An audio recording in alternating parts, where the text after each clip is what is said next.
یہ سنہری الفاظ حضرت خواجہ شمس الدین عظیمی صاحب کی کتاب تجلیات سے لیے گئے ہیں۔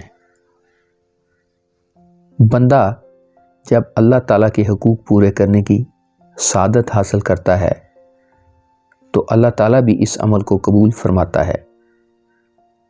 سورہ انعام میں ارشاد ربانی ہے، انسان کی آنکھیں اللہ کا ادراک نہیں کرتیں اور اللہ آنکھوں کا ادراک کر لیتا ہے، یعنی بے بذات اور بے نظر انسان جو اپنی آنکھوں سے اللہ کو نہیں دیکھ سکتا، اللہ خود آنکھوں کا ادراک بن کر اس کے سامنے آ جاتا ہے۔ سورہ بقرہ میں اللہ تعالیٰ فرماتے ہیں، میں تو تیرے قریب ہوں، تو مایوس ہوتا ہے، میں تو ہر پکارنے والے کی پکار کا جواب دیتا ہوں۔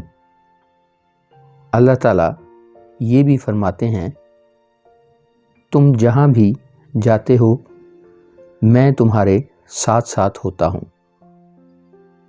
قربت کے مزید اظہار کے لیے اللہ تعالیٰ فرماتے ہیں، ہم تو تمہاری شہرگ سے بھی زیادہ تمہارے قریب ہیں۔